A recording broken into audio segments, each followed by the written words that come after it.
ओम श्री गणेशाय नमः।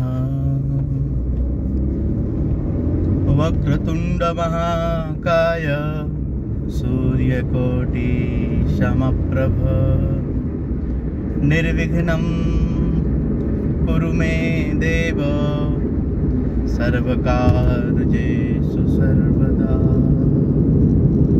निर्विघ्नं कुरु मे देव सर्वकार्येषु सर्वदा। ओम श्री गणेशाय नमः। हर हर महादेव। भगवान सिद्धि विनायक जो कि समस्त विघ्नों को अमंगलों को दूर करने वाले हैं और दिव्य शुद्ध चेतन मंगलमय बुद्धि हमें प्रदान करने वाले हैं। भगवान सिद्धि विनायक के श्री चरणों में हमारी अनन्य निष्ठा अनन्य श्रद्धा का भाव अनवरत रूप से प्रणिपात्र है। भगवान गणेश जी की महिमा बड़ी ही अपरंपार है और बड़ी ही सुलक्षणा है। और इस घोर कलिकाल में कहा गया है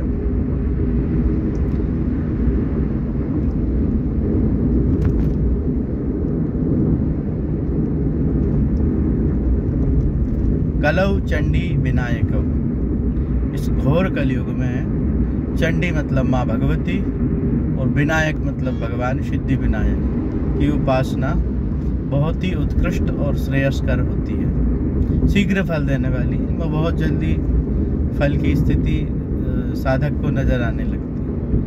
तो वह उपासना हम कैसे करें, किस प्रकार करें, उपासना में कौन सी सावधानी रखना चाहिए और कब से प्रारंभ करना चाहिए, कितने दिन की होती है, कम से कम कितना समय हम दें ताकि उस उपासना का हमें एक बहुत ही सुंदर रिजल्ट प्राप्त हो। तो उस विषय में अपन आज विस्तार से चर्चा करेंगे।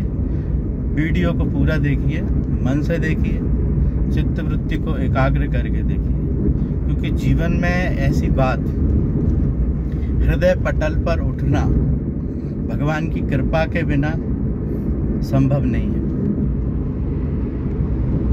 विचार की जो श्रृंखला होती है, तरंग की जो श्रृंखला होती है, तरंग मतलब वाइब्रेशन, इंग्लिश में कहो तो स्टडी, रिसर्च या थिंकिंग, थ्योरी, ये सब शब्द है ना। तो इसमें इंक्लूड मतलब जुड़ना, उस पावर का जनरेट होना, प्रणिपात होना, प्रतिपादित होना, ये भगवान की कृपा से ही संभव होता है। थोड़ा ऐसे ऑन कर लें। हाँ, अब ठंडी हवा है। तो भगवान की अहेतुक कृपा प्राप्त करने के लिए पहले भगवान के स्वभाव को समझना बहुत जरूरी है। किस देवता की आप उपासना कर रहे हैं, क्योंकि भगवान जो हैं कहते हैं अनेक रूप रूपाय विष्णवे प्रभ विष्णवे। यही तो सनातन धर्म की महिमा है। बड़ा ही अद्भुत है सनातन धर्म, इसलिए तो हजारों करोड़ों सालों से अनवरत है और रहेगा। हाँ, सनातन धर्म की यही अद्भुत महिमा है। भगवान के विविध रूप हैं, आपको क्या चाहिए उस रूप की साधना करो। क्या कामना है, यम यम चिंतयते कामम तम तम प्राप्नोति निश्चितम। क्योंकि ये विभाग भी भगवान ने खुद बनाया। तो परमात्मा एक ही है, बस परमात्मा का स्वरूप जो है, परमात्मा का रूप अवतार विविध है। क्योंकि सृष्टि में विविधता है तो भगवान को भी विविध रूप से अपनी योग माया के द्वारा प्रकट होते हैं। और प्रत्येक अवतार की, प्रत्येक स्वरूप की साधना का पृथक पृथक विधान है और इसको समझना बहुत जरूरी है। आप वीडियो पूरा देखिए, आपको निश्चित समझ में आएगा। क्योंकि भगवान की जब कृपा होती है, श्री रामचरितमानस में श्रीमान गोस्वामी तुलसीदास जी महाराज कहते हैं, लिखते हैं, तुम जे जानहि तुम ही जनाहि। अर्थात तुम जिसको जनाना चाहते हो, मतलब तुम बताना चाहते हो, वही तुम्हें समझ पाएगा। हर कोई भगवान को नहीं समझ पाता, ना सोच पाएगा।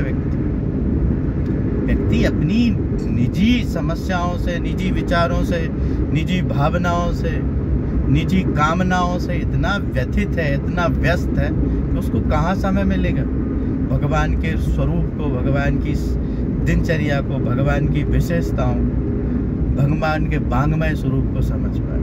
संभव नहीं है। मैं जो कह रहा हूँ आपकी समझ में आ रहा होगा, मुझे विश्वास है। तो मित्रों, सर्वप्रथम देवों के देव और प्रथम पूज्य कौन है? भगवान सिद्धि विनायक। तो भगवान सिद्धि विनायक की उपासना बताई गई है। उस उपासना में शास्त्रीय परंपरा से चतुर्थी अर्थात चौथ जो तिथि होती है, वो उनका व्रत आदि किया जाता है। ये परंपरा है। तो महीने में 2 बार तिथि आती है, एक शुक्ल पक्ष की चतुर्थी होती है और एक कृष्ण पक्ष की चतुर्थी। हर राज्य में अलग अलग चतुर्थी का अलग अलग परंपरागत महत्व है, उस हिसाब से लोग उपासना करते हैं। लेकिन वास्तविकता में भगवान श्री गणेश जी की उपासना चतुर्थी के व्रत के साथ प्रारंभ की जाए, वो भी मार्गशीर्ष चतुर्थी से, तो उसका पुण्य अलग ही है। आप साधना कौन से मास से कर रहे हैं, हर मास का अलग महत्व है। साधना जिस समय प्रारंभ कर रहे हैं उस समय यदि सर्वार्थ सिद्धि योग होता है, जो कि आसानी से कैलेंडर आदि में हम देख सकते हैं कि महीना में जितनी चतुर्थी पड़ रही हैं, उस चतुर्थी में कौन सी चतुर्थी को सर्वार्थ सिद्धि योग, क्योंकि एक पक्का नहीं रहता कि सभी चतुर्थी को मिले, क्योंकि सर्वार्थ सिद्धि योग महीने में 4-5 बार ही होता है। यदि उस चतुर्थी को सर्वार्थ सिद्धि योग है, अमृत सिद्धि योग है, त्रिपुष्कर सिद्धि योग है, द्विपुष्कर सिद्धि योग है, तो आराधना आप प्रारंभ करेंगे तो वो उसका बहुत ही उत्तम रिजल्ट, उत्तम फल आपको प्राप्त होगा। पहली बात। दूसरी बात कहा गया है, आप कोई भी व्रत कर रहे हैं तो प्रयास सदा हमें यही करना है कि हमारे मुंह से ये ना निकले कि आज हमारा व्रत है। कोशिश यही करो कि ऐसी जगह जाओ नहीं जहां पर कोई आपसे आग्रह करे भोजन का, नाश्ते का, या जो भी अल्पाहार, दीर्घाहार। परिस्थिति ना बने कि आपको मुंह से बोलना पड़ेगा आज व्रत है, क्योंकि यदि हम जो साधना करते हैं मुंह से बोलते हैं, उससे भी हमारे पुण्य कम होते हैं, माइनस हो जाते हैं। एक बात का ये ध्यान रखना है। दूसरा, व्रत का अर्थ होता है निराहार। सच्चा व्रत वही है जिसमें जल भी नहीं लेना। श्रेष्ठ व्रत का फल तभी प्राप्त होता है। फिर थोड़ा मध्यम कब होगा? आप जल ले रहे तो व्रत का फल बता कितना? 70-75%। और फिर फलाल ले रहे आप, फल, सिर्फ फल, जैसे अनार है, संतरा है, केला है, मौसम्बी है, ये फल यदि ग्रहण कर रहे हैं तो व्रत का फल बचा 50%। GST सीधी सेंट्रल गवर्नमेंट, मतलब देवताओं के उधर कट जाता है पुण्य। फिर उसमें भी गाजर का हलवा, तो सिंगाड़े का हलवा, तो पूड़ी, तो फिर रायता, तो समझ लो व्रत का फल 25%, ये कंफर्म। और फिर कुछ परंपराएं तो ऐसी चली हैं कि भैया दिन में फलाल ले ली और फिर रात को भोजन, बोले व्रत। भैया एक दिन का कोई व्रत नहीं होता, व्रत होता है सूर्योदय से सूर्योदय तक, उसको व्रत बताया है। आज सूर्योदय से प्रारंभ होगा, कल सूर्योदय तक वो व्रत रहेगा, ये व्रत का नियम है। अब सीधा सीधा वो ये व्रत है, ऐसा नहीं होता। व्रत में कुछ नियम ऐसे जिन्हें फॉलो करना जरूरी, तभी उस महाशक्ति से, उस ब्रह्म पावर से आप जुड़ पाएंगे। व्रत, जप, तप मतलब कठिनाइयां हो, तप, तप का अर्थ थोड़ी वैसे ही तप हो गया। बड़े बड़े मेधावी असुर, रावण, कुंभकर्ण, मेघनाथ और ऐसे ऐसे वृत्रासुर और महिषासुर, भौमासुर, व्योमासुर, जरासुर और कौन कौन से असुर जो रहे हैं, वो भी तपस्या करने के लिए वन प्रांत में जाते थे। बड़ी बड़ी कठिनाइयों के साथ तपस्या होती है। तपस्या यही थोड़ी कि यदि महलों में तपस्या हो जाती तो फिर कौन जंगल में जाते लोग। तपस्या कठिन होती, तो व्रत का अंग ही तप है, व्रत का अंग ही जप है। मजाक नहीं यार, व्रत कर रहे हैं, पता लगा कहीं कहीं तो सप्ताह में 5 दिन व्रत चल रहा है भाई, ऐसा नहीं है। महीने में एक व्रत करना चाहिए। विज्ञान ने भी स्वीकार किया है कि मास में एक व्रत आपको निराहार वाला करना चाहिए, स्वास्थ्य के लिए बहुत उत्तम रहता है। तो व्रत करें तो तरीके से करें, नहीं तो सीताराम, कोई मतलब नहीं व्रत। तो व्रत जप, जिस दिन आपका व्रत है उस दिन जप जरूर करें इष्ट देवता का। जैसे अपन अभी तो गणेश जी की चर्चा कर रहे हैं, अगर कोई भी इष्ट का आप व्रत करते हैं तो जप करना कंपलसरी है। और जप की एक निश्चित संख्या होती है और निश्चित काल होता है। व्रत करते समय बहुत ही अनुसंधान की आपको मैं बात बता रहा हूँ, जो बड़े बड़े महापुरुषों से श्रवण की है परंपरागत तरीके से। तो व्रत जब हम करें तो हमको कम से कम 1.25 घंटे का जप करना चाहिए। व्रत का रिजल्ट आएगा यूं, 1.25 घंटा अर्थात 75 मिनट, 75 मिनट का जप होना जरूरी है, तब आपका व्रत सार्थक होगा, सफल होगा। जप, तप, क्रतु, थोड़ा सा दान पुण्य करें, संयम रखें अपना, यहाँ तक हो क्रोध ना करें, अपनी अंदर इच्छाएं जो जागृत हो रही हैं उनका दमन करें, नेगेटिव। क्रतु, सम, दम, दया, दया का भाव रखें, दान का भाव रखें, जो बने उतना दान करें। व्रत, जप, तप, क्रतु, सम, दम, दया, दान, विशिष्टा नाम, ये हमारे अंदर होना आवश्यक है। क्योंकि जब कोई भी साधना करते हैं, उस साधना के अधिष्ठात्री देवता, जब साधना का लंबा अंतराल व्यतीत हो जाता है, उसके बाद उस साधना के अधिष्ठात्री देवता हमारी परीक्षा लेते हैं और उस परीक्षा में हम पास हो गए तो हमारी साधना सफल। बोल महाकाल भगवान की जय हो। तो व्रत के ऐसे नियम हैं जो कि आप बहुत अच्छे से समझ पा रहे होंगे। करें तो गंभीरता पूर्वक करें, नहीं तो मजाक करने की कोई आवश्यकता नहीं। और दूसरा नियम व्रत का ये होता है कि आप जो भी व्रत प्रारंभ कर रहे हैं, वह व्रत में आप सूर्योदय से पहले अपनी शयन आसन का त्याग कर दें। हाँ, आपको कोई कष्ट है, बहुत बड़ा रोग है या बहुत बुखार है तो एक बात अलग।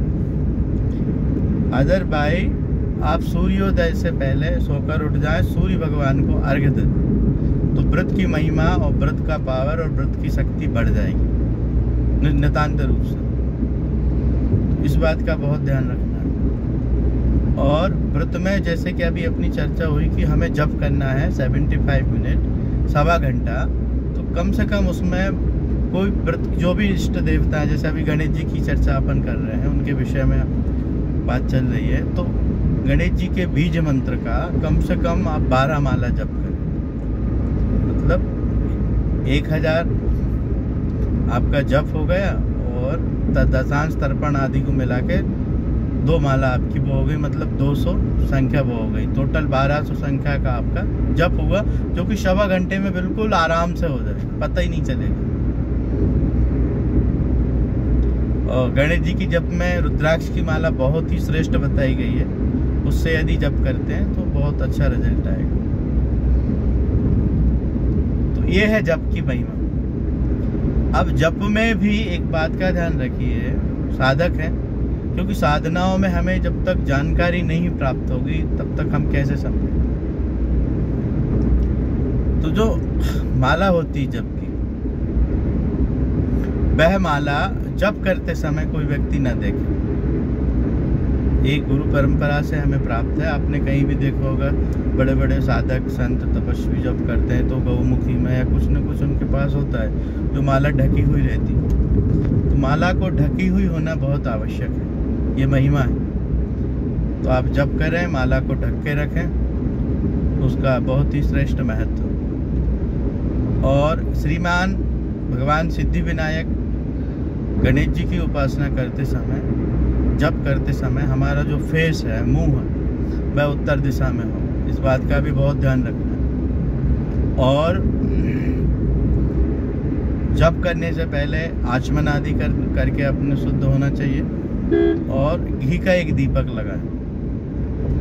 और अब घी के दीपक का और आप समझ लीजिए, अपने लेफ्ट हैंड की तरफ घी का दीपक। मान लो आप तेल का दीपक जला रहे हैं, घी नहीं है समय से, तो तेल का दीपक राइट हैंड की ओर हो, सीधे हाथ तरफ। इस बात का बहुत ध्यान रखना, ये शास्त्र प्रमाणित बात है।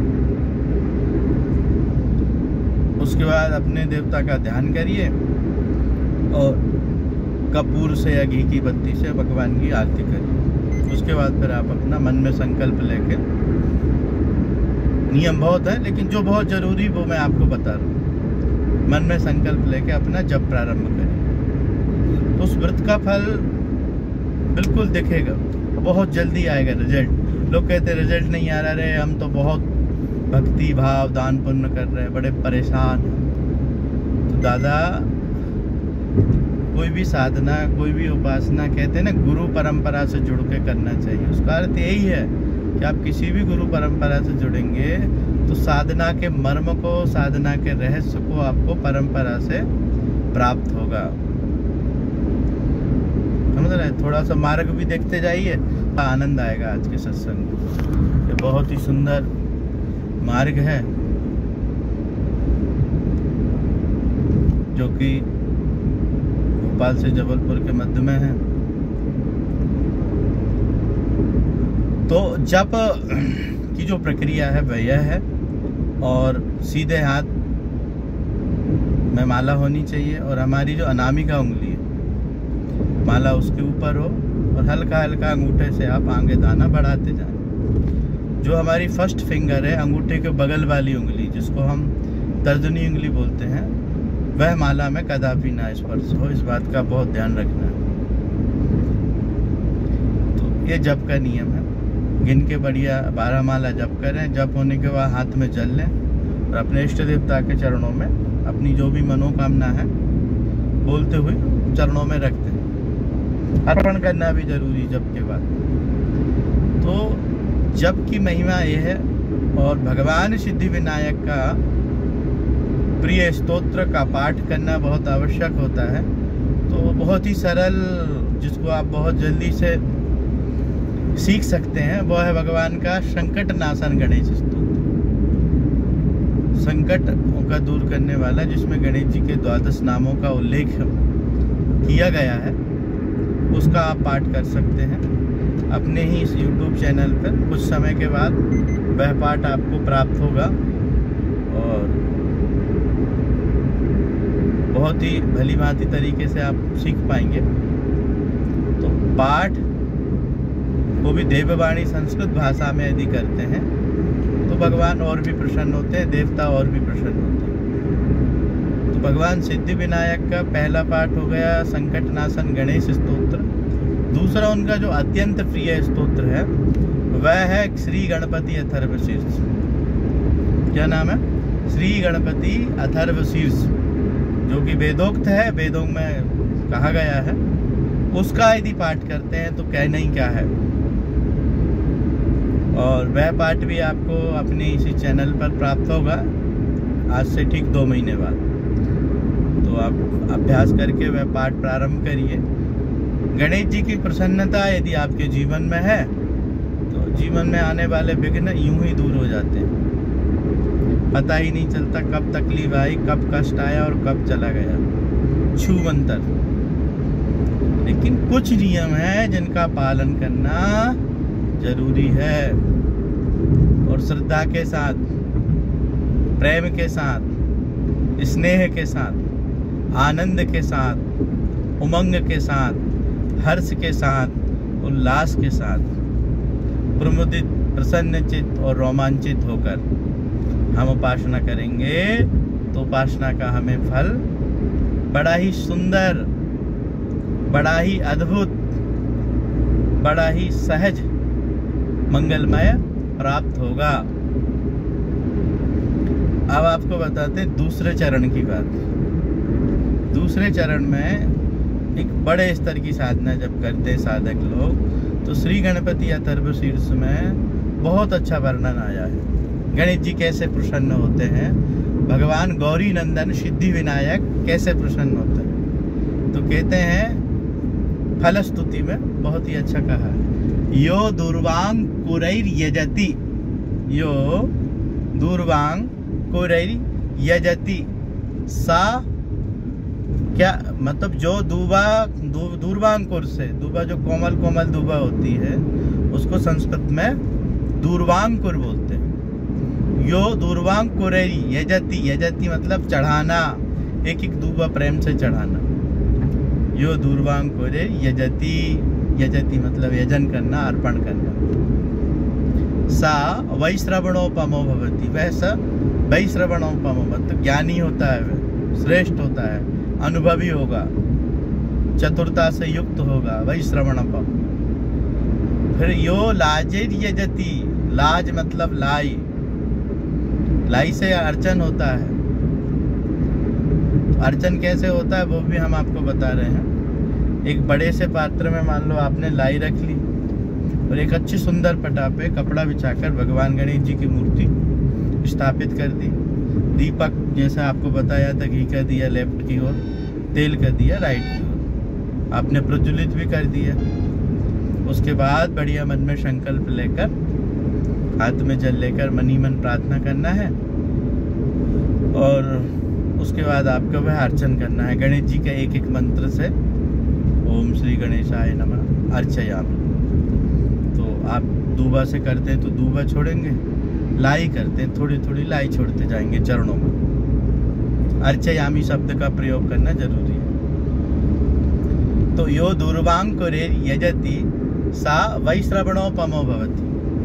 फिर कहते हैं यो लाजैर यजति, जो लाई के द्वारा यजन करता है, स यशोवान भवति, उसका यश फैलता है, दूर दूर तक नाम फैलता है। स मेधावान भवति, मेधावान मतलब बहुत ही दिव्य विवेकवान। यो मोदक सहस्रेण यजति, गणेश जी का प्रिय पदार्थ, भोग पदार्थ क्या है? मोदक। यो मोदक सहस्रेण यजति सा वह वांछित फलमवाप्नोति, उसके मन में कौन सी बड़ी कामना है? संभावित कामना को गणेश जी पूरा करते हैं। मोदक कितने बार? 1000। ये सब संख्या 1000 में है, चाहे दूबा हो या लाई हो या मोदक हो। और भी वस्तुओं से यजन हो सकता है। यो लाजिर यजति स यशोवान भवति, यो मोदक सहस्त्रेण यजति स वांछित फलमवाप्नोति, यह साज्य समिद्भिर यजति सा सर्वम लभते, सा सर्वम लभते। फिर कहते हैं अष्टौ ब्राह्मणान, 8 ब्राह्मणों को बिठाकर, सम्यक ग्राहित्वा सूर्य वर्चस्वी भवति, 8 ब्राह्मणों को बिठाकर सहस्त्र बार 1000 बार यदि जो गणेश जी का पाठ कराता है, भक्ति भाव के साथ श्रवण करता है, सूर्य वर्चस्वी, सूर्य के समान जिसका तेज हो जाता है, स यशोवान भवति।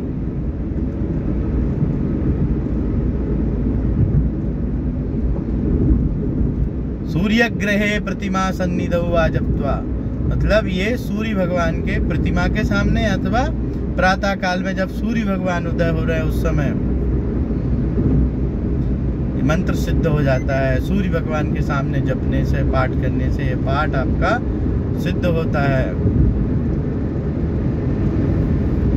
वांछित फलमवाप्नोति, यह साज्य समिद्भिर यजति सा सर्वम लभते। महाविघ्नात् प्रमुच्यते। फिर कहते हैं अष्टौ ब्राह्मणान सम्यक ग्राहयित्वा सूर्यवर्चस्वी भवति। उसके बाद सूर्यग्रहे महानद्याम प्रतिमा सन्निधौ वा जुक्त्वा सिद्ध मंत्रो भवति। महानदी के तट पर सूर्य भगवान के प्रतिमा के सामने करेंगे तो मंत्र सिद्ध होता है। महाविघ्नात् प्रमुच्यते, बड़े से बड़े विघ्न, छोटे मोटे विघ्न तो बहुत दूर की छोटी बात है, बड़े से बड़े विघ्न।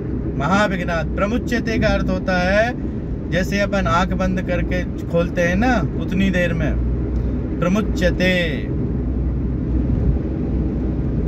महापापात् प्रमुच्यते, बड़े से बड़े पाप भी समाप्त हो जाते हैं।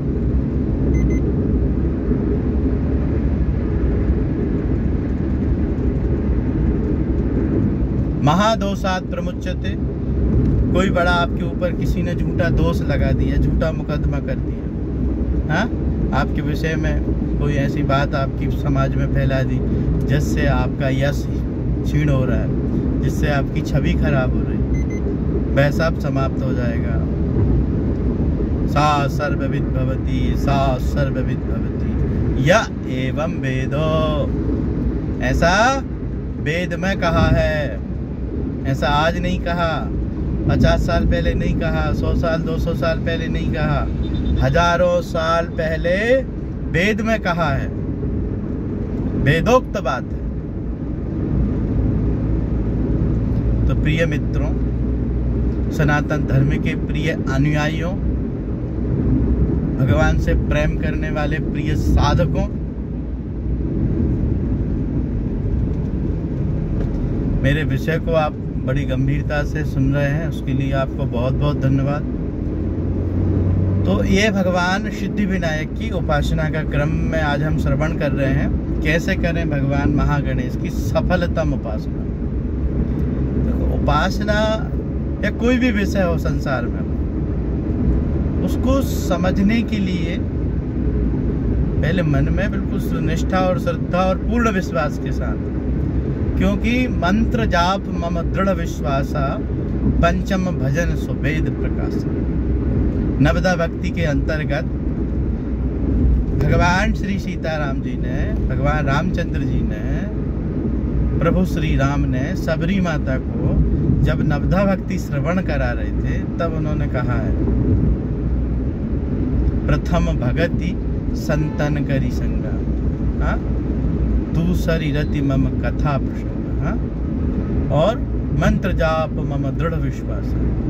मंत्र जप जो हम करेंगे, जो हम करते, उसमें दृढ़ विश्वास होना चाहिए कि यूं हो नहीं है, कंफर्म, तब सफलता मिलती है। आधे अधूरे से नहीं होगा कोई कार्य। इस बात का आप बहुत ही ध्यान रखें और बहुत ही भाव के साथ, भक्ति के साथ उपासना करते हैं तो फल तो मिलना ही है, इसमें कोई संशय नहीं। अब जब हम जप कर रहे हैं तो एक बात और बहुत ही आप अच्छे से अपने दिव्य, आपका जो मन मस्तिष्क है उसमें बिठा लीजिए, किसी भी भगवान के रूप में, किसी भी भगवान के स्वरूप की हम जब उपासना करते हैं तो एक सावधानी और रखना है। लोग क्या करते हैं, सुबह स्नान किया, वैसे ही रुमाल लपेटे, लुंगी लपेटे, बस न कंघी हुई न कुछ हुआ, बैठ गए भूतों की तरह, तो भगवान को वो अच्छा नहीं लगता, क्योंकि हम सब भगवान के बच्चे हैं ना, हम सब भगवान के पुत्र हैं। तो हमको कैसा रहना चाहिए, बिल्कुल बढ़िया सज धज के, आहा हा, और फिर बढ़िया अच्छे कंघी करके, अच्छे कपड़े पहन के, चकाचक होकर भगवान के सामने विराजमान होना चाहिए। हाँ, एक बात का और विशेष ध्यान रखना है, स्नान के बाद शरीर में तेल नहीं लगाना चाहिए, ये शास्त्रोक्त नियम है। लोग क्या करते हैं, स्नान हुआ कुछ देर बाद तेल, क्रीम, पाउडर, हाँ, लिपस्टिक मारता है, झकाझक, नहीं नहीं नहीं, लिपस्टिक आदि ऐसी कोई वस्तु नहीं लगाना जिसका हमें मालूम नहीं है कि बनती कैसे है। और तेल तो विशेष रूप से स्नान के पहले ही लगाया जाता है, इस बात का बहुत ध्यान रखिए। तेल, अभ्यंग आदि जो भी लगाना है, स्नान के पहले तेल आदि लगाइए, फिर स्नान करिए।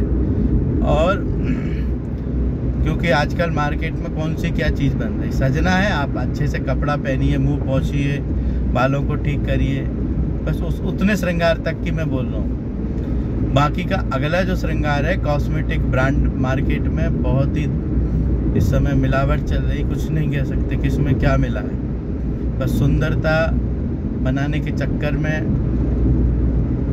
अधिक से अधिक समय तक वह टिके, कम से कम मात्रा में, कम से कम खर्च में वह वस्तु प्रोडक्ट बन जाए, इसके लिए मार्केट में कुछ भी चल रहा है, कुछ भी मिलावट हो रही। सुनते हैं सुअर की चर्बी मिल रही लिपस्टिक में, क्या क्या हो रहा है भगवान जाने। तो जिसका हमें अच्छे से पता नहीं है वो चीज़ नहीं लगाना। कोशिश यही करना है कि हम विशुद्ध होकर बैठें, क्योंकि 24 घंटे आपको मिले हैं। यदि 24 घंटे में 1 घंटा आप परब्रह्म परमात्मा को दे रहे हो तो भगवान पर आपका कोई एहसान नहीं। आपका एहसान आप अपने आप के साथ एहसान कर रहे हैं, और इसको बड़े ही खुशी के साथ, प्रसन्नता के साथ करेंगे तो सुनिश्चित रूप में कुछ समय के बाद मेरी बात को अक्षरशः आपको महसूस होगा कि शिवनारायण जी ने हमको क्या बताया, उसका क्या अर्थ है, वास्तविकता में है। क्योंकि जब हम मार्ग में चलते हैं तो ज्ञान भगवान की कृपा से हमें प्राप्त होता है। अब यह वीडियो जो बन रहा है, इसको मैं बना रहा हूँ वीडियो प्रभु की इच्छा से, कृपा से अपलोड करूँगा। उसके बाद कितने लोग देखेंगे, ये भी भगवान की कृपा पर ही निर्भर होता है ना। क्योंकि सोशल मीडिया में मनुष्य चारों तरफ से अलग अलग प्रकार का ज्ञान प्राप्त हो रहा है। इस समय ज्ञान, सोशल मीडिया का एक प्रकार का ज्ञान की यूनिवर्सिटी हो गई। लेकिन ऐसा नहीं है, कहीं कहीं आपको बहुत अच्छी बातें भी मिलेंगी सीखने को, जो आपके संपूर्ण जीवन में, आपके व्यक्तित्व के विकास में बहुत ही सहायक होगी। लेकिन बस यही है कि हमें समझना होगा, हमें प्रमाणित बातों पर ध्यान देना है। आज सोशल मीडिया, पहले सामाजिक मीडिया हुआ कर, मोबाइल अभी से चला रहा है ना, 10, 15, 20 साल से ये मोबाइल और मीडिया का माध्यम है। नहीं पहले तो सामाजिक सिस्टम से ही होता था, तो बोलते थे अच्छी संगति करो, अच्छे लोगों में बैठो। तो वैसे ही ये मोबाइल है, इसमें सब प्रकार के लोग, आपको कैसा चाहिए बस उस बात का आप ध्यान रखें।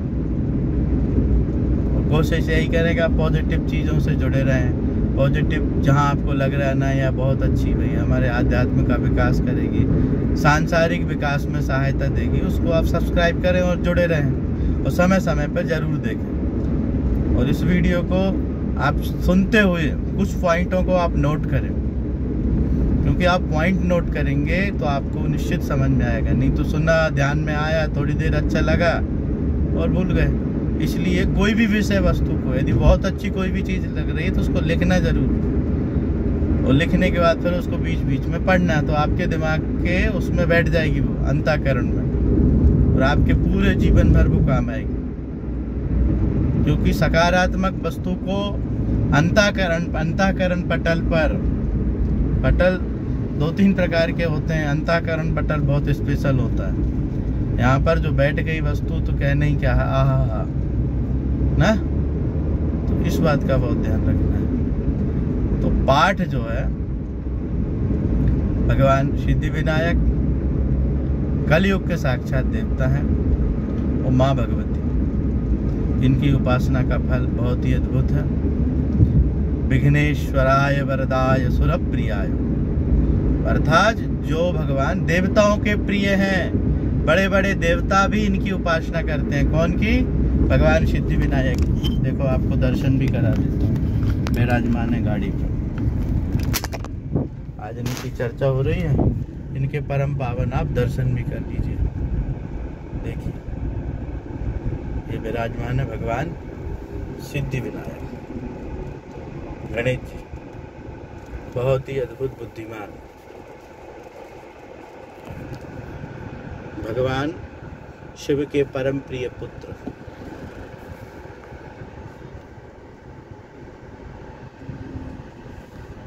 माँ गौरी के लाडले गिरिजानंदन।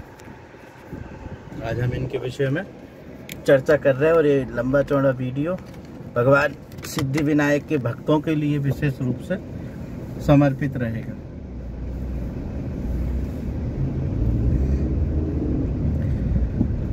फिर तीसरे चरण में हम चलते हैं वीडियो के। तो तीसरे चरण में कहा गया है भगवान सिद्धि विनायक की उपासना के मैं एक आ रहा है, उसको थोड़ा दे दूं दक्षिणा। ये गौरी साधु है, ये बहुत साल बाद दिख रहा है। ओ दादा लो, जय श्री राम। दारू नहीं पीना? अरे भगवान, हमें बात का सकती है। हाँ, जय श्री राम बोलो। जय श्री राम। चलो ठीक, यहीं खड़ा रहता है। अरे राम साधक है। देशमुख। हाँ, आगे चलते हैं।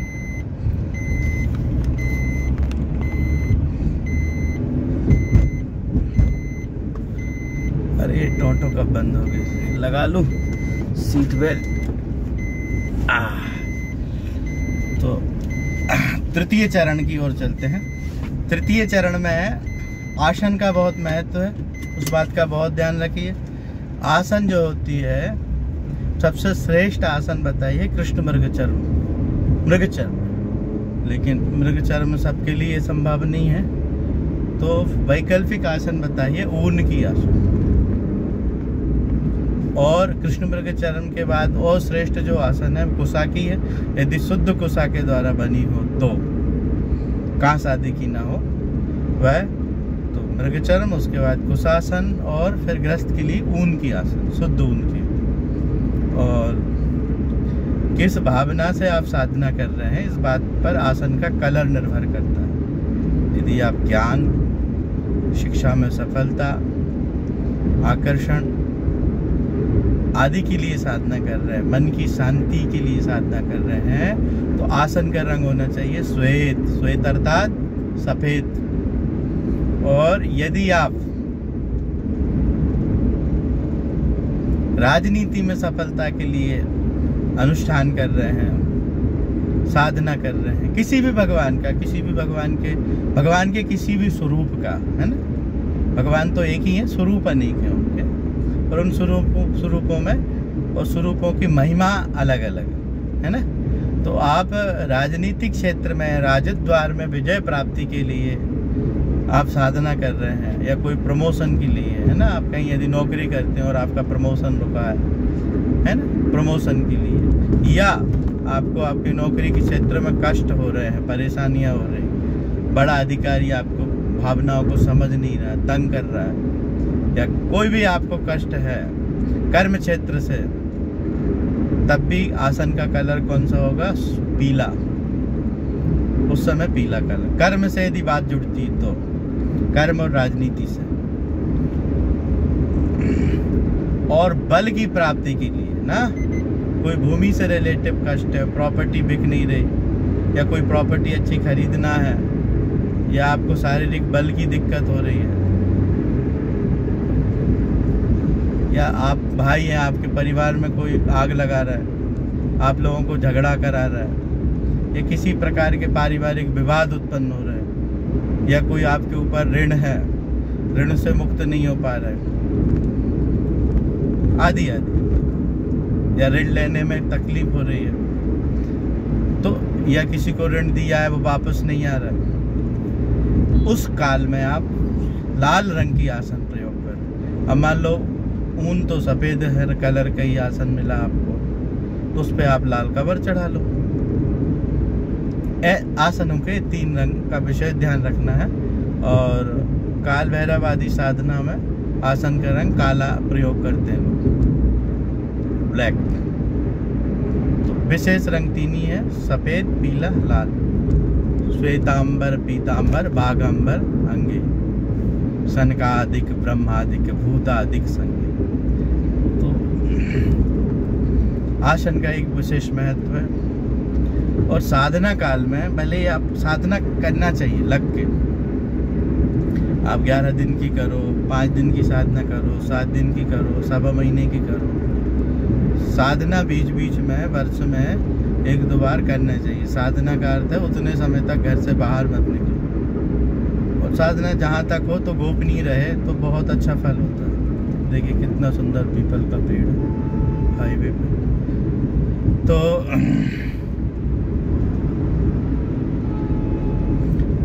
5 दिन की साधना कर रहे हैं तो घर पे ही रहें, घर का ही जो अपना काम है वो करते रहें, इधर उधर ना जाएं। मतलब कहने का अर्थ ये है किसी दोस्त के यहाँ ना जाएं, किसी रिश्तेदार के यहाँ ना जाएं, किसी होटल में चाय ना पिए, नाश्ता ना करें। जितने दिन परहेज हो जाए उतने दिन की साधना जरूर करें, तो उससे आपको एक अद्भुत ऊर्जा की प्राप्ति होगी। साधक बनने का प्रयास करो, डायरेक्ट भगवान से जुड़ो, मैं तो ये कहता हूँ। लेकिन अनुशासन, मार्गदर्शन, परंपरा, गुरु का होना जरूरी है ना। गुरु बिन ज्ञान न होवे, मोक्ष जतन कीजिए, जय देव गुरुदेव। तो गुरु का जीवन में होना बहुत जरूरी, क्योंकि साधना में विविध प्रकार की समस्याएं भी उत्पन्न होती, विविध प्रकार का भ्रम उत्पन्न होता है। तो वह सब भ्रम को दूर गुरु कराते हैं ज्ञान के प्रकाश से। तो गुरु का होना बहुत जरूरी है। कोई भी गुरु के सानिध्य में या पूछकर, आजकल तो फोन नामक व्यवस्था है, फोन मिलाओ तत्काल गुरु जी से बात हो जाएगी। तो इस बात का बहुत ही दिल से और मन से ध्यान रखना है कि साधना काल में हमें। हाँ, फिर दूसरा, गणेश जी की साधना हो या महालक्ष्मी की, तिलक का बड़ा ही अद्भुत महत्व है। तिलक कैसा लगाएं, ऊर्ध्वपुंड लगाएं या त्रिपुंड लगाएं, ये तो आपके इष्ट के ऊपर निर्धारित होगा कि इष्ट कौन है, उस हिसाब से तिलक निर्धारित होता है। लेकिन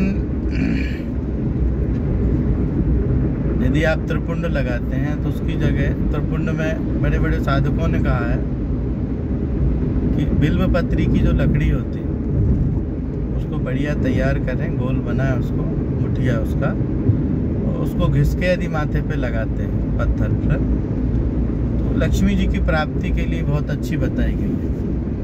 देखिए, वानराणाम अधीशम रघुपति प्रिय भक्तम वात जातम, कितने सुंदर वानर है। तो साधना में तिलक का महत्व है। फिर आपको हम बताते हैं चौथे चरण की बात। 5 चरण में अपनी बात पूरी करूंगा, चौथे चरण की और सुन लो, समझ लो। यदि आप वीडियो में देखते देखते यहाँ तक पहुँचे हैं तो मान लो कि कृपा जुड़ी है आपसे, बस आपको लाभ लेना है। क्योंकि वीडियो लंबा जा रहा है, और जब इम्पोर्टेंट बात होती है तो उसको विस्तार से समझना भी आवश्यक होता है। हो करके कुछ नहीं होने वाला, करना पड़ेगा।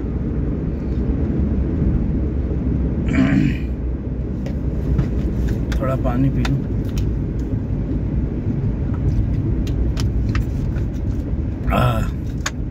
यह वीडियो उन लोगों के लिए समर्पित है जो भगवान को हृदय से प्रेम करते हैं। उनके लिए बड़ा ही काम में आएगा, बड़ा ही लाभदायक है और बड़ा ही मार्गदर्शक रहेगा यह दिव्य वीडियो।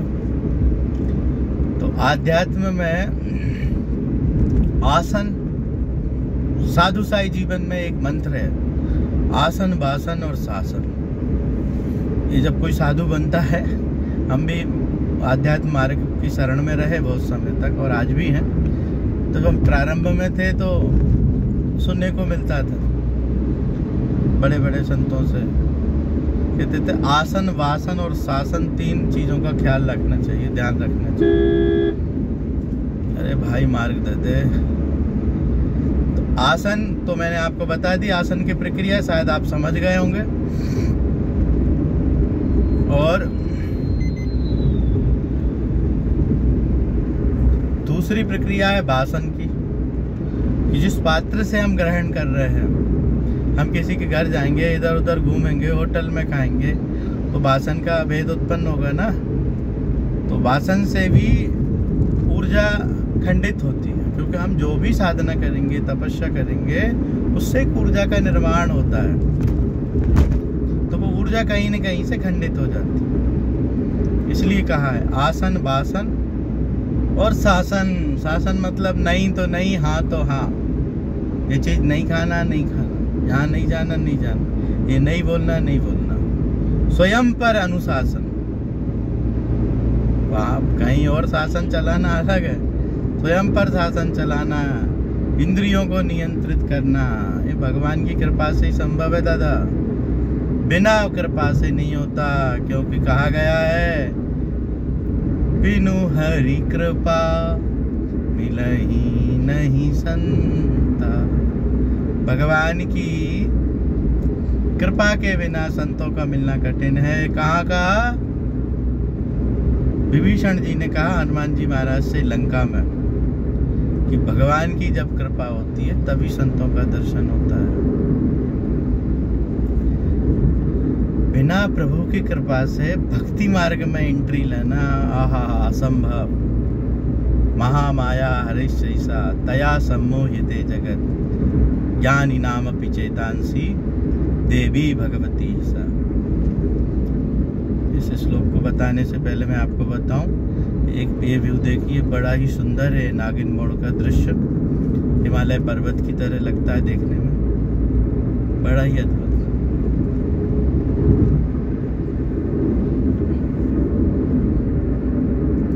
तो महामाया कौन है? भगवान की विशेष सेविका, विशेष सहचरणी, विशेष सहयोगिनी, वह महामाया जिसके माध्यम से, जिसके द्वारा भगवान ये सृष्टि का संचालन करते हैं, वह महामाया जो भगवान का रिमोट है, कंट्रोल, रिमोट कंट्रोल जिससे हम टीवी चलाते हैं, वैसे ही भगवान उस महामाया की सहायता से इस संसार का संचालन करते हैं, इस ब्रह्मांड का संचालन करते हैं। संसार पृथ्वी तक सीमित है, ब्रह्मांड बहुत बड़ा है दादा।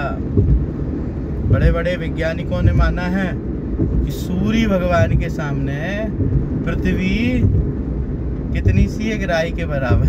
सोचो आप, साइंटिस्ट ने भी एक्सेप्ट किया सूर्य की। तो जब ब्रह्मांड की महिमा में जाते हैं तो साइंस जो हमने हमारे शास्त्रों में लिखा, वेदों में लिखा, वही निकलता है सब। साइंटिस्ट बड़े बड़े प्रकार के यंत्र भेजते हैं, सैटेलाइट के माध्यम, सैटेलाइट भेजते हैं, बड़े बड़ी चीज़ें रॉकेट के माध्यम से भेजते हैं, फिर देखते हैं। तो साइंस ने भी स्वीकार किया है ऐसे कई आकाश गंगा हैं, कई सूर्य हैं, ब्रह्मांड बहुत विशाल है। तो वह ब्रह्मांड भगवान के मुंह में है ना। तो वह पर ब्रह्म परमात्मा, वह दीन बंधु दीनानाथ जो सदा भक्तों का मंगल सोचते हैं, उनसे जुड़ना होगा। उनसे जुड़ने के लिए हमारे पापों को, विकारों को दूर करना होगा। थोड़ा सा प्रयास तो हमें करना ही होगा। एक कदम हम चलेंगे तब 2 कदम भगवान चलने को तैयार हैं। एक कदम तू चल, 10 कदम ना चलूं तो तब कहना। एक कदम तो हमें बढ़ाना पड़ेगा मार्ग में, बाकी सब भगवान की व्यवस्था है। तो मार्ग साधना में इन सब बातों का ध्यान रखना बहुत जरूरी है। दूसरा, साधना में एक लोग बड़ी भूल करते हैं, बहुत ही गंभीर भूल है, और वह भूल है स्वाभिमान, अहंकार। अहंकार बड़ा ही विचित्र और बहुत ही खराब चीज़ है। किसी भी क्षेत्र का अहंकार हो, ज्ञान का हो, शिक्षा का हो, साधना का हो, शरीर का हो, रूप का हो, अनुभव का हो, किसी भी क्षेत्र का अहंकार, समाज का, परिवार का, राजनीति का, पद का, ताकत का, अहंकार बहुत ही खराब है। और अहंकार सब गड़बड़ कर देता है, कहीं का नहीं रहता व्यक्ति, घर का ना घाट का। इसलिए अहंकार ना करें, किसी को हीन भावना से ना देखें। आप साधना कर रहे हैं भाई आपके लिए, वो नहीं कर रहा है, उसे नहीं है पता तो, या उसकी बुराई कर रहा है, मत दो ध्यान उसकी, वो जाने। आप अपनी देखो, अपनी अपनी देखने में काम है भैया ना, किसी को मत बोलो। आप साधना जितनी गोपनीय रहेगी, साधना की ऊर्जा उतनी ही मजबूत होगी, ऊर्जा उतनी ही दिव्य होगी, उस ऊर्जा से उतना ही आपको ज्यादा सुख प्राप्त होगा। इसलिए कहा है भोजन भजन शयन एकांत के। बुजुर्ग सियाने लोग कहते हैं कभी गलती से आप बैठना सियानों के साथ तो आपको भी ये बातें प्राप्त होंगी। भोजन, जब हम भोजन प्रसादी लेते हैं तो एकांत में ही लेना चाहिए, कोई देखे ना। भजन भगवान का ये भी एकांत में होता है, और जब शयन करें तो भी एकांत हो तो नींद अच्छी हो जाती है, तो एकांत के होते हैं। तो ऐसी साधना एक पुष्ट मार्ग है, और इसमें इन सब बातों का ध्यान रखना जरूरी है।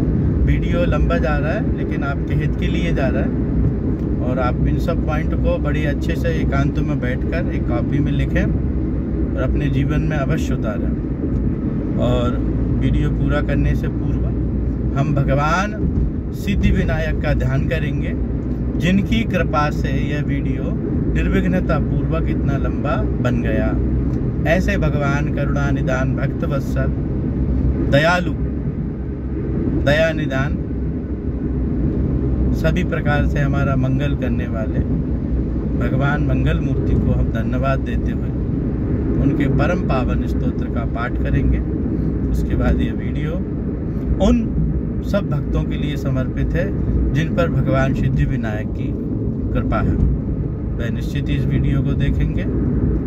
उन सब भक्तों को धन्यवाद, और भगवान की आराधना उपासना से यूं ही जुड़े रहें और अपने जीवन को आनंदमय करें। बोलिए सिद्धि विनायक भगवान की जय। हरि ओम, हरि ओम, हरि ओम। भूर्भुवः स्वः ओम। लं नमस्ते गणपतये। त्वमेव प्रत्यक्षं तत्त्वमसि, त्वमेव केवलं कर्तासि, त्वमेव केवलं धर्तासि, त्वमेव केवलं हर्तासि, त्वमेव सर्वं खल्विदं ब्रह्मासि, त्वं साक्षादात्मासि नित्यं।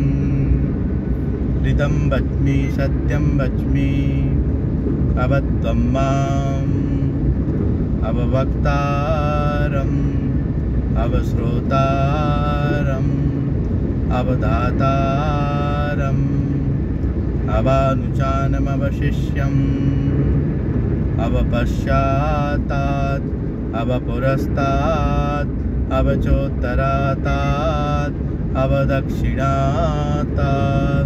अवचोर्ध्वातात् अवधरातात्। सर्वतो मां पाहि पाहि समन्तात्।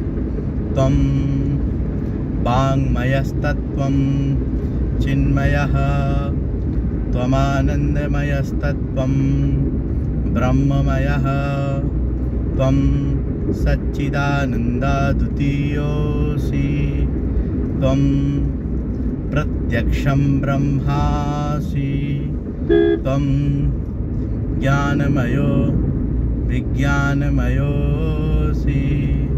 सर्वं जगदिदं त्वत्तो जायते, सर्वं जगदिदं त्वयि तत्तिष्ठति, सर्वं जगदिदं त्वयि लयमेष्यति, सर्वं जगदिदं त्वयि प्रत्येति।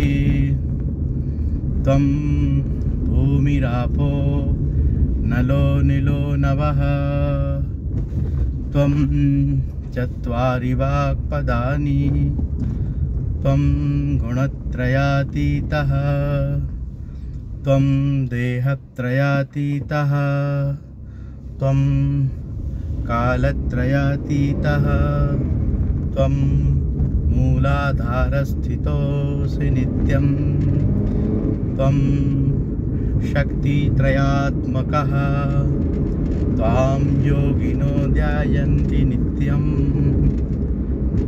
त्वं ब्रह्मा त्वं विष्णुस्त्वं रुद्रस्त्वम् इन्द्रस्त्वम् अग्निस्त्वं वायुस्त्वं सूर्यस्त्वं चन्द्रमास्त्वं ब्रह्म भूर्भुवः स्वरो कणादिं पूर्वमुच्चार्य वर्णादिं तदनन्तरम् अनुस्वारः परतरः अर्धेन्दुलसितं तारेण रुद्धम्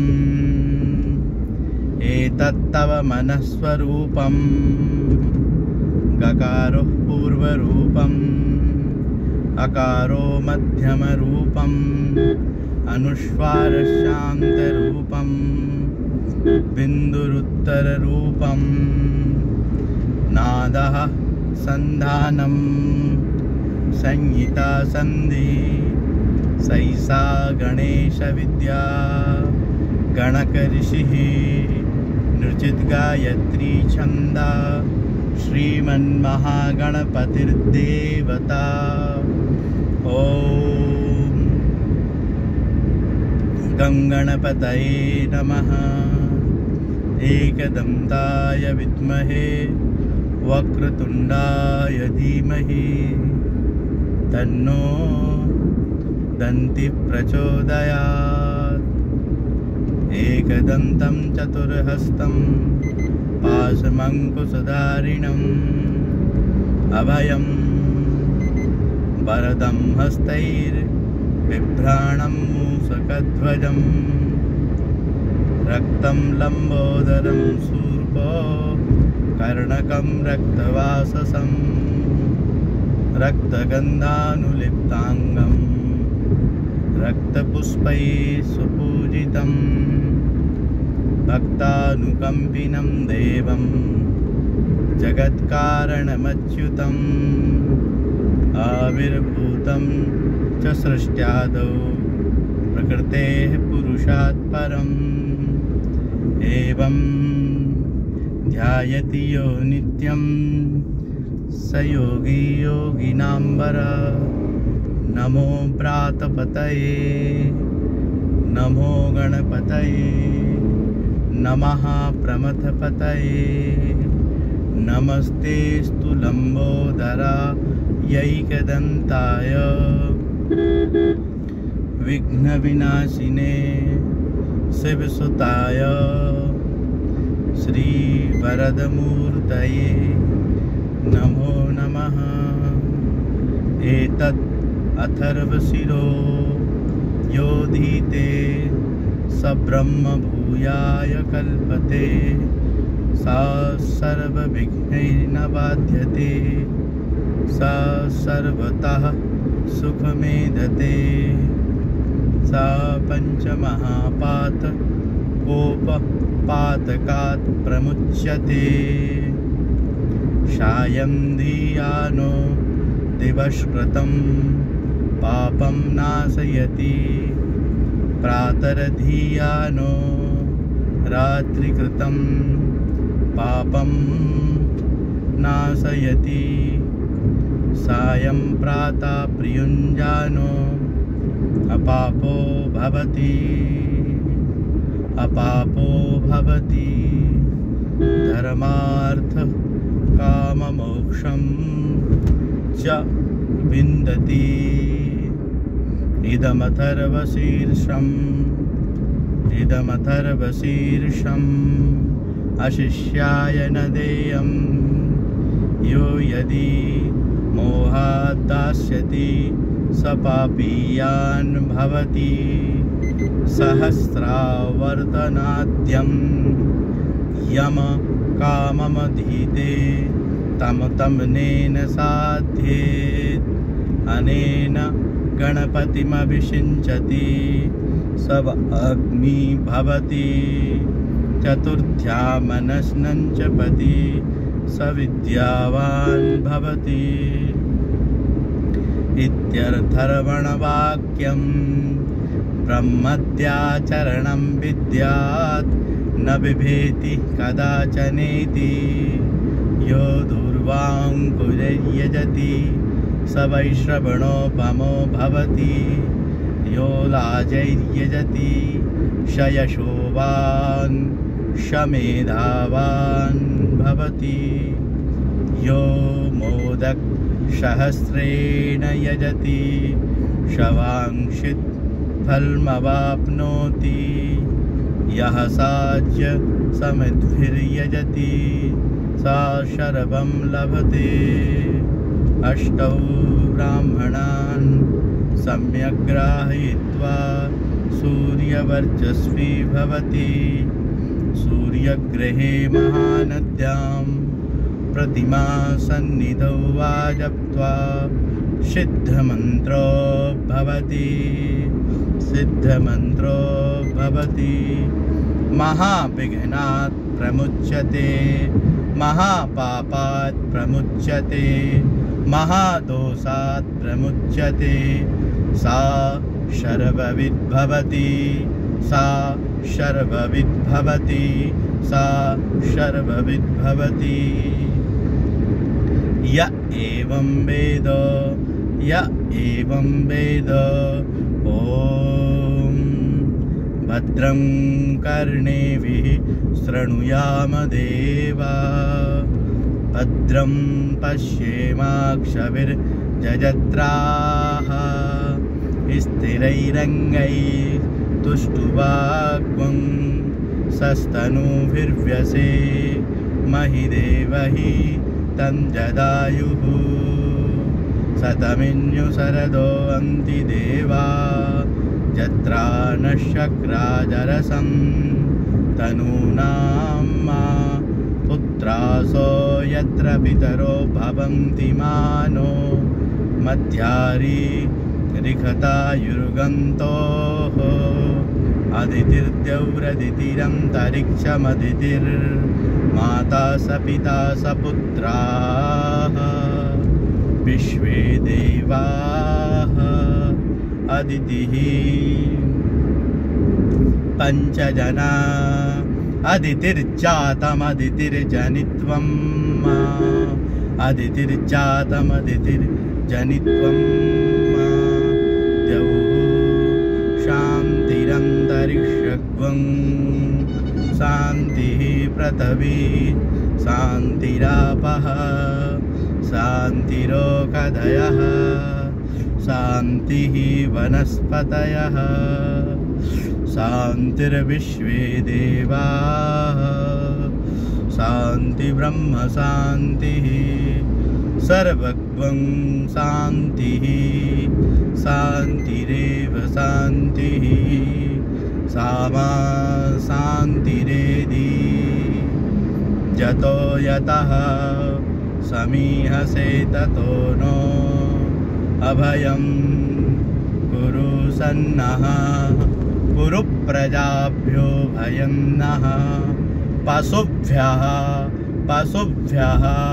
सुशान्तिर्भवतु सर्वारिष्ट सुशान्तिर्भवतु। बोलो श्री सिद्धि विनायक भगवान की जय।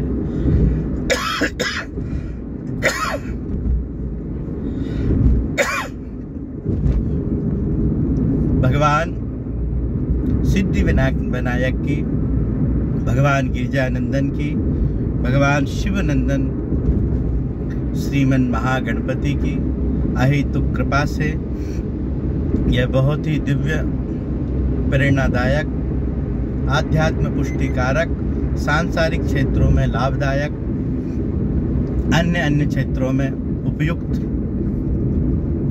श्रेयस्कर वीडियो भगवान सिद्धि विनायक की कृपा से आप सभी साधकों को समर्पित करता हूँ।